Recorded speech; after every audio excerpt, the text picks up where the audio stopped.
नमस्कार दोस्तों। अगर आपको दिलचस्प और रहस्यमयी कहानियां पसंद हैं तो वीडियो को अभी लाइक जरूर करें, चैनल को सब्सक्राइब करें और बेल आइकन दबाना बिल्कुल न भूलें, क्योंकि यहां आपको मिलती हैं ऐसी कहानियां जो अंत तक आपको बांधे रखती हैं। तो चलिए बिना समय गवाए शुरू करते हैं आज की कहानी। समंदर के बीच एक शांत सुबह का नजारा दिखाई देता है, जहां कुछ इटली के मछुआरे अपनी नाव से जाल डाल रहे होते हैं। सब कुछ सामान्य चल रहा होता है कि तभी उनकी नजर पानी में तैरती हुई किसी अजीब चीज पर पड़ती है। दूर से देखने पर वह किसी इंसान की लाश जैसी लगती है। शुरुआत में उन्हें लगता है कि शायद वह आदमी मर चुका है, लेकिन फिर भी वे उसे पास से देखने का फैसला करते हैं। वे जाल की मदद से उस शरीर को धीरे धीरे नाव पर खींच लेते हैं। जैसे ही उसे पलटकर देखा जाता है, सब हैरान रह जाते हैं, क्योंकि वह आदमी अभी जिंदा होता है, उसकी सांसें चल रही होती हैं। ध्यान से देखने पर पता चलता है कि उसकी पीठ में गोली लगने के 2 गहरे निशान हैं। स्थिति गंभीर लगती है, इसलिए नाव पर मौजूद डॉक्टर तुरंत उसकी मदद के लिए आगे आता है। वह सावधानी से उसके कपड़े काटता है और घावों की जांच करता है। फिर बड़ी नजाकत से दोनों गोलियां निकाल देता है। लेकिन असली हैरानी तब होती है जब घाव साफ करते समय डॉक्टर को कुछ अलग महसूस होता है। उसे लगता है कि शरीर के अंदर कोई छोटा और सख्त ऑब्जेक्ट मौजूद है जो गोली नहीं है। शक होने पर वह उस जगह को थोड़ा सा काटता है और वहां से एक छोटा सा इलेक्ट्रॉनिक कैप्सूल निकाल लेता है। पहले तो उसे समझ नहीं आता कि यह क्या चीज है, लेकिन ध्यान से देखने पर पता चलता है कि यह एक हाईटेक माइक्रो डिवाइस है। जब इसे एक्टिव किया जाता है तो इसमें स्विट्जरलैंड के एक बैंक अकाउंट से जुड़ी जानकारी दिखाई देती है। डॉक्टर अभी इस रहस्य को समझ ही रहा होता है कि अचानक वह घायल आदमी हरकत करने लगता है। धीरे धीरे उसे होश आने लगता है। जैसे ही वह उठता है, वह घबराया हुआ होता है और डॉक्टर को पकड़कर सवाल करने लगता है, मैं कौन हूँ? मैं यहाँ कैसे आया? उसकी हालत देखकर साफ हो जाता है कि उसे अपनी कोई भी पहचान याद नहीं है। उसकी याददाश्त पूरी तरह गायब हो चुकी होती है। डॉक्टर उसे शांत करता है और बताता है कि वे लोग उसे समुद्र से निकालकर लाए हैं और उसकी हालत पहले बहुत खराब थी। साथ ही उसकी पीठ से गोलियां भी निकाल दी गई हैं। डॉक्टर उसे आराम करने की सलाह देता है। इतना सुनते ही वह आदमी थकान के कारण फिर से बेहोश हो जाता है। इसके बाद कहानी का दृश्य बदलता है और हम पहुंचते हैं अमेरिका के वर्जीनिया में स्थित एक सीक्रेट ऑफिस में, जहां एक खुफिया एजेंसी का अधिकारी अपने साथियों से एक असफल मिशन की जानकारी ले रहा होता है। फिलहाल कहानी इस बात को साफ नहीं करती कि आखिर वह असफल मिशन कौन सा था। दूसरी तरफ कहानी फिर से समुद्र की ओर लौटती है, जहां वही मछुआरों की नाव दिखाई देती है। अब तक वह रहस्यमय आदमी काफी हद तक ठीक हो चुका होता है और नाव पर मौजूद लोगों की छोटी मोटी मदद भी करने लगता है। लेकिन काम करते हुए अचानक कुछ अजीब होता है। अनजाने में वह ऐसी चीजें करने लगता है जिन्हें देखकर वह खुद भी चौंक जाता है। जैसे वह रस्सियों पर बेहद जटिल और प्रोफेशनल तरीके की गांठें बांध देता है, कई अलग अलग भाषाओं में आसानी से बात कर लेता है और किसी भी हलचल पर उसका शरीर तुरंत रिएक्ट करता है, जैसे वह हमेशा लड़ाई के लिए तैयार रहता हो। इन सब बातों से उसकी उलझन और गहरी हो जाती है। उसे अपना नाम तक याद नहीं, फिर ये सारी स्किल्स उसके अंदर आई कहाँ से? कुछ दिनों बाद नाव आखिरकार किनारे पहुंचती है और वे इटली के इम्पेरिया इलाके के पास रुकते हैं। वहां वही डॉक्टर उसे थोड़े पैसे देता है और एक सलाह भी देता है। वह कहता है कि उसे स्विट्जरलैंड के ज्यूरिख जाना चाहिए, क्योंकि उसके शरीर से निकले उस इलेक्ट्रॉनिक डिवाइस में जो बैंक अकाउंट नंबर मिला था, उसका सुराग शायद वहीं मिल सकता है। और हो सकता है कि उसी रास्ते से उसे अपनी पहचान के बारे में कुछ पता चले। अब बिना किसी और विकल्प के वह अनजान आदमी डॉक्टर का धन्यवाद करता है और ज्यूरिख की ओर निकल पड़ता है। ज्यूरिख पहुंचकर रात के समय वह एक पार्क में सोने की कोशिश करता है।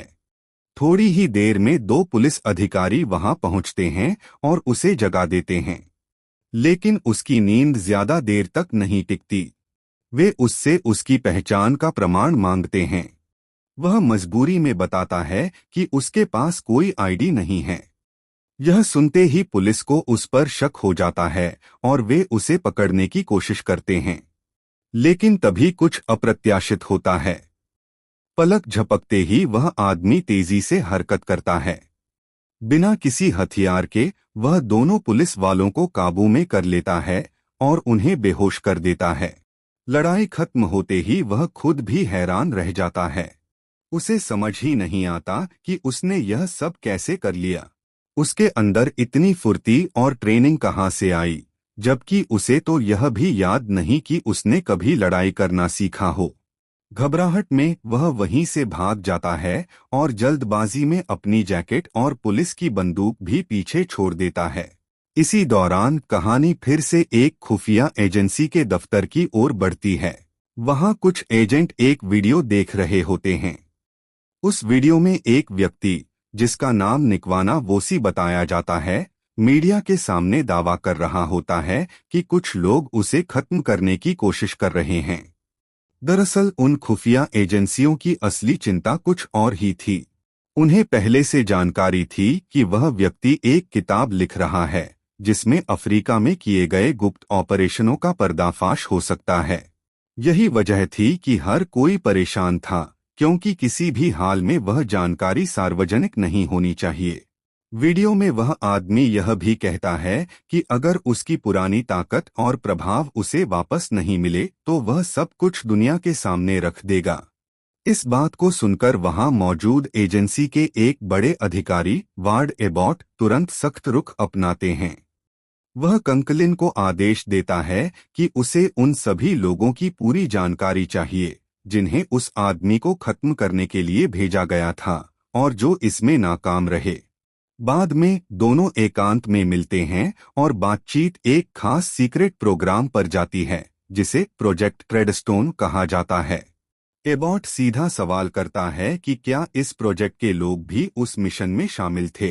कंकलिन जवाब देता है कि उसने एक खास एजेंट को इस काम के लिए भेजा था, लेकिन पिछले 2 हफ्तों से उसका कोई संपर्क नहीं हो पाया है। पूरी टीम उसे ढूंढने की कोशिश कर रही है, फिर भी उसका कोई पता नहीं चल रहा। यहीं से साफ संकेत मिल जाता है कि वही लापता एजेंट असल में वही व्यक्ति है जिसे समुद्र से जिंदा निकाला गया था। अब कहानी फिर से उसी रहस्यमयी आदमी पर लौटती है। वह ज्यूरिख पहुंचकर उस स्विस बैंक तक जाता है जिसका अकाउंट नंबर उसे अपने शरीर से मिले डिवाइस में मिला था। काउंटर पर जाकर वह नंबर देता है। इसके बाद बैंक स्टाफ उसे एक हाई सिक्योरिटी रूम में ले जाता है जहां उसकी पहचान की पुष्टि के लिए फिंगरप्रिंट स्कैन किया जाता है। जैसे ही उसकी पहचान मैच होती है, एक कर्मचारी उसके सामने एक सेफ डिपॉजिट बॉक्स रख देता है। जब वह बॉक्स खोलता है तो सबसे पहले उसे एक अमेरिकी पासपोर्ट मिलता है। उस पर नाम लिखा होता है जेसन बॉर्न और तस्वीर उसी की होती है। साथ ही उस पासपोर्ट में पेरिस का एक पता भी दर्ज होता है। लेकिन असली चौंकाने वाली चीज अभी बाकी थी। जैसे ही वह बॉक्स को और खंगालता है, उसे अंदर अलग अलग देशों की करेंसी के ढेर, एक हथियार और कई पासपोर्ट व पहचान पत्र मिलते हैं। हैरानी की बात यह थी कि हर पासपोर्ट में तस्वीर तो उसी की थी, लेकिन नाम और राष्ट्रीयता हर बार अलग अलग थे। मतलब एक ही चेहरा, लेकिन कई पहचाने। यह सब देखकर उसकी उलझन और गहरी हो जाती है। अब उसके सामने सवाल और भी बड़ा था, आखिर वह असल में है कौन? आखिरकार वह सारे पैसे और सभी पासपोर्ट एक लाल बैग में भर लेता है। लेकिन एक चीज वह जानबूझकर पीछे छोड़ देता है, वह हथियार। मानो वह खुद को हिंसा से दूर रखना चाहता हो। बॉक्स बंद करके वह बाहर आता है और बैंक कर्मचारी से पूछता है कि यह लॉकर कब जमा किया गया था। थोड़ी देर सोचने के बाद कर्मचारी बताता है कि करीब 3 हफ्ते पहले ही कोई इसे जमा कर गया था। यह सुनते ही वह तुरंत वहां से निकल जाता है। बैंक से बाहर आते वक्त उसकी नजर एक आदमी पर पड़ती है जो उसे बहुत ध्यान से देख रहा होता है और साथ ही किसी से फोन पर बात भी कर रहा होता है। यह देखकर उसके मन में शक पैदा होता है कि शायद उस पर नजर रखी जा रही है। स्थिति को समझते ही वह जल्दी से वहां से हटता है और पास के एक पब्लिक फोन बूथ में जाकर कॉल करता है। वह नंबर डायल करता है जो उसे अपने पासपोर्ट पर पेरिस के पते के साथ मिला था। लेकिन जैसे ही कॉल जुड़ती है, दूसरी तरफ से एक रिकॉर्डेड मैसेज सुनाई देता है। और सबसे चौंकाने वाली बात यह होती है कि वह आवाज उसी की होती है। अपनी ही आवाज सुनकर वह एक पल के लिए ठहर जाता है। उसे एहसास होता है कि उसकी पहचान कहीं गहराई तक दर्ज है और यह बात उसे और बेचैन कर देती है। वह तुरंत फोन काट देता है। जैसे ही वह बूथ से बाहर निकलता है, उसकी नजर कुछ पुलिस अधिकारियों पर पड़ती है जो उसे गौर से देख रहे होते हैं। वह बिना ध्यान खींचे वहां से निकलने की कोशिश करता है, लेकिन थोड़ी दूर जाकर भी वह देखता है कि वे लोग अभी भी उसी दिशा में नजर रखे हुए हैं और वायरलेस पर बातचीत कर रहे हैं। अब उसकी घबराहट और बढ़ जाती है। वह सीधे रास्ते से जाने के बजाय गलियों का सहारा लेता है ताकि किसी की पकड़ में न आए। इसके बाद अपने बारे में कोई कानूनी जानकारी हासिल करने के लिए वह अमेरिकी कांसुलेट की ओर जाता है। वहां एंट्री के लिए लंबी लाइन लगी होती है। लाइन में खड़े खड़े उसकी नजर एक लड़की पर पड़ती है जो काउंटर पर मौजूद अधिकारी से बहस कर रही होती है। यह मैरी होती है। वह जोर देकर कह रही होती है कि उसे तुरंत वीजा चाहिए वरना उसकी सारी योजना बिगड़ जाएगी। लेकिन अधिकारी उसकी बात मानने को तैयार नहीं होता। उधर वह आदमी यह सब देख ही रहा होता है कि उसे महसूस होता है कि कांसुलेट के अंदर मौजूद सिक्योरिटी स्टाफ और कुछ कर्मचारी अब उस पर ध्यान देने लगे हैं। स्थिति को भांपते हुए वह चुपचाप लाइन से हटता है और साइड के एक दरवाजे से बाहर निकल जाता है। बाहर आते ही वह सीधे मैरी के पास पहुंचता है, मानो अब उसकी कहानी में एक नया मोड़ आने वाला हो। असल में उसकी नज़र मैरी की कार पर पड़ी थी।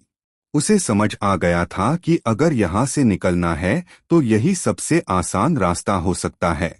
वह मैरी के पास जाकर उससे लिफ्ट मांगता है, लेकिन मैरी शुरू में साफ मना कर देती है। आखिर वह उसके लिए एक अजनबी ही था।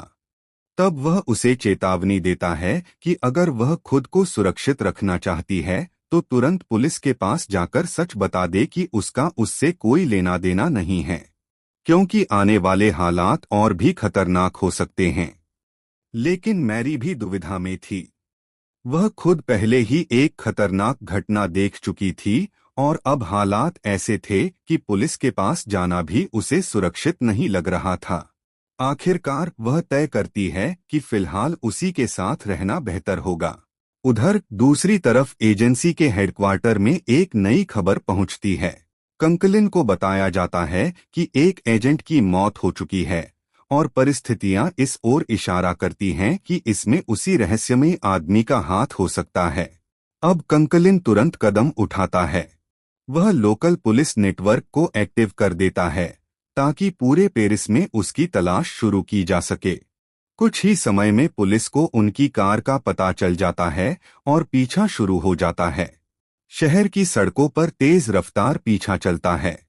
वह आदमी बेहद कुशलता से कार चलाते हुए संकरी गलियों, मोड़ों और अंडरपास का इस्तेमाल करता है ताकि पुलिस को चकमा दे सके। आखिरकार वह एक अंडरग्राउंड पार्किंग में कार छिपा देता है। वहां दोनों इंतजार करते हैं ताकि रात होने पर बिना किसी की नजर में आए निकल सकें। जैसे ही अंधेरा होता है, वे वहां से निकलते हैं और एक साधारण से होटल में ठहरने का फैसला करते हैं। उन्हें कुछ समय चाहिए था आराम करने के लिए और आगे की योजना बनाने के लिए। इसी बीच दूसरी ओर एक और महत्वपूर्ण घटना घटती है। वोसी को एक अस्पताल बुलाया जाता है जहां उसे एक शव दिखाया जाता है। अधिकारियों का दावा होता है कि यही वह व्यक्ति है जिसने उस पर हमला किया था, लेकिन जब वह ध्यान से देखता है तो साफ इनकार कर देता है। वह कहता है यह वह आदमी नहीं है। इससे यह साफ हो जाता है कि मामला कहीं ज्यादा उलझा हुआ है और शायद किसी ने सच्चाई छिपाने की कोशिश की है। इसके बाद कहानी फिर से कंकलिन की तरफ लौटती है, जहां अब हालात और भी गंभीर होते जा रहे हैं। अब कहानी उस मोड़ पर पहुंचती है जहां धीरे धीरे पूरा खेल साफ होने लगता है। असल में एक गुप्त प्रोग्राम चलाया जा रहा था, जिसमें बेहद खतरनाक और हाई ट्रेंड एजेंट्स को तैयार किया गया था। इन लोगों को अलग अलग नकली पहचान, पासपोर्ट और जिंदगियां दी गई थीं, ताकि वे दुनिया के किसी भी कोने में जाकर अपने मिशन को अंजाम दे सकें। उसी प्रोग्राम का हिस्सा था जेसन बॉर्न। उसका मिशन था एक खास व्यक्ति को खत्म करना, लेकिन मिशन पूरा नहीं हो पाया और वह खुद समंदर में गायब हो गया। अब जब वह अपनी याददाश्त खोकर वापस सामने आया है और अनजाने में उसी सिस्टम के खिलाफ खड़ा हो गया है जिसने उसे बनाया था, तो एजेंसी के लिए वह एक बड़ा खतरा बन चुका है। यही कारण है कि अब उसे हर हाल में खत्म करना जरूरी समझा जा रहा है, ताकि इस पूरे गुप्त ऑपरेशन की सच्चाई बाहर न आ सके। अगर एजेंसी के असली मकसद की बात करें, तो जिस व्यक्ति को निशाना बनाया गया था, वह ऐसे राज जानता था जो पूरी व्यवस्था को हिला सकते थे। इसलिए उसे चुप कराना बेहद जरूरी था। लेकिन जब पहली कोशिश नाकाम रही और वह बच गया, तो हालात और भी बिगड़ गए। अब वह और ज्यादा खुलकर सामने आने लगा था। दबाव बढ़ता देख ऑपरेशन को आगे बढ़ाने के लिए और एजेंट्स को एक्टिव किया जाता है। साथ ही एक बेहद खतरनाक हिटमैन, जिसे प्रोफेसर के नाम से जाना जाता है, उसे भी मैदान में उतार दिया जाता है, ताकि वह अधूरे काम को पूरा कर सके और साथ ही बॉर्न को भी रास्ते से हटा दे। उधर दूसरी तरफ बॉर्न और मैरी अपनी पहचान छिपाने की कोशिश कर रहे होते हैं। बॉर्न मैरी का लुक बदल देता है, उसके बाल काटकर और रंग बदलकर, ताकि कोई उन्हें पहचान न सके। इसी दौरान दोनों के बीच दूरी कम होने लगती है। धीरे धीरे वे एक दूसरे के करीब आते हैं और उनके बीच एक भावनात्मक जुड़ाव बनने लगता है। अगले दिन मैरी एक होटल पहुंचती है, जहां पहले माइकल केन नाम से रजिस्ट्रेशन हुआ था। वहां से उसे कुछ पुराने रिकॉर्ड और बिल मिलते हैं, जिनसे उस पहचान से जुड़ी गतिविधियों के बारे में कुछ सुराग मिलते हैं। उसी समय दूसरी तरफ वह खतरनाक हिटमैन अपने मिशन पर काम शुरू कर देता है। वह सीधे अपने टारगेट तक पहुंचता है और हमला करके उसे खत्म कर देता है। जैसे ही यह खबर एजेंसी के उच्च अधिकारी तक पहुंचती है, उसे शक होने लगता है कि मामला सिर्फ एक साधारण मिशन नहीं है। उसे महसूस होता है कि इसके पीछे कुछ और गहरी चाल चल रही है, और यह सब उसी गुप्त प्रोग्राम के अंदर से हो रहा है। इसी वजह से अब वार्ड एबॉट सीधे कंकलिन के पास पहुंचता है और उससे जवाब मांगता है। क्योंकि इस पूरे मिशन की जानकारी बहुत सीमित लोगों के पास ही होनी चाहिए थी, और हालात अब कंट्रोल से बाहर जाते दिख रहे थे। जब वोसी की मौत को लेकर सवाल उठते हैं, तो कंकलिन एक अलग ही कहानी सामने रखता है। वह दावा करता है कि शायद जेसन बॉर्न ने ही वापस जाकर अपना अधूरा काम पूरा किया है। उसका कहना होता है कि बॉर्न का असली मिशन वही था जो पहले असफल हो गया था, लेकिन अब उसने उसे पूरा कर दिया है। कंकलिन यह भी कहता है कि बॉर्न जल्द ही एजेंसी के संपर्क में आएगा, और जैसे ही वह सामने आएगा, उसे खत्म कर दिया जाएगा। उधर दूसरी तरफ बॉर्न अपने तरीके से सच्चाई तक पहुंचने की कोशिश कर रहा होता है। उसके हाथ में माइकल केन नाम से जुड़ा एक होटल बिल होता है। वह उस पर लिखे सभी फोन नंबरों पर एक एक करके कॉल करता है, ताकि पता लगा सके कि यह पहचान किन लोगों से जुड़ी हुई थी। इसी दौरान उसे एक कंपनी का नाम मिलता है, एसएम। वह वहां पहुंचता है, लेकिन जैसे ही ऑफिस के अंदर जाता है, वहां मौजूद लोग उसे माइकल केन समझ लेते हैं और उसका स्वागत करने लगते हैं। यह देखकर उसकी उलझन और बढ़ जाती है। एक व्यक्ति उससे उसके शिपिंग बिजनेस और कॉन्ट्रैक्ट्स के बारे में बात करता है और कुछ फाइलें भी दिखाता है। इन सब चीजों को देखकर बॉर्न के लिए यह समझना और मुश्किल हो जाता है कि उसकी असली पहचान क्या है।